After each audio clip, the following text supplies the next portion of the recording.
Here is Alessandro Parodi, African Voices News, South Africa.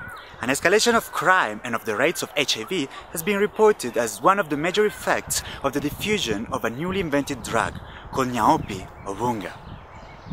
Born in 2010 in the townships of Durban, Nyaope has quickly conquered the national black market thanks to its incredibly low cost, the equivalent of $2 for a dose. Nyaope is an opiate base, same as heroin, so it falls under the same family. I think the difference with Nyaope is they're mixing it. They're mixing it with ARVs, they're mixing it with a whole lot of other stuff. And the guys are smoking it with dagga, making it into a joint, you know, they call it a cocktail. So it would be marijuana and Nyaope. It's very low quality heroin because it's been mixed so many times. Nyaope addiction is generally related to poverty and low education. The use of antiretroviral medicines to prepare it affects the diffusion of HIV, making its effects disastrous in the poorest neighborhoods and urban townships. They've got nothing, they're poor, they steal. Nyaope becomes a way of cushioning the blow of their lives, yeah. And when they come in here, they sort of feel, well, what are they going to go back to? There's been stories of people purposefully infecting themselves with HIV so that they can get the ARVs like Stockron or Evanerance.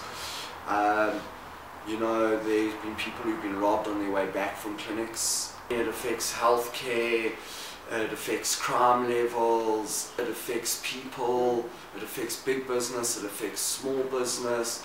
Most of them I say, what age did you start weed? And they'll say 13, 12, 11. These guys always start somewhere. And it's either with dagga or with glue. Given the huge social disparities in South Africa and a lack of strict policies against drug consumption, the country is one of the most affected in Africa when it comes to addictions. We are a third world country, but a first world African country. South Africa has all those different cultural lines where there is more money, where there's kids who go to great schools who have money to buy drugs, and then there's townships where it's just all around. Life of an addict to opium-based drugs such as Nyaope or heroin is dramatic and miserable.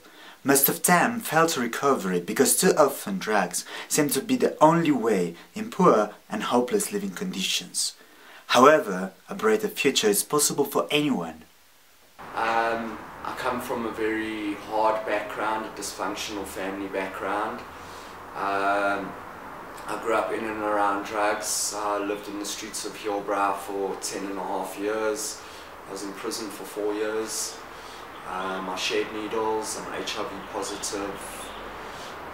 So that is the background of my experience of drugs and where it took me. I lived in the streets, slept in a cardboard box, and lost everything. Family had given up on me, everyone had given up on me. Came into recovery myself, into a 12-step program like Narcotics Anonymous. Found life, found hope, found happiness. From Johannesburg, South Africa, Alessandro Parodi, African Voices News.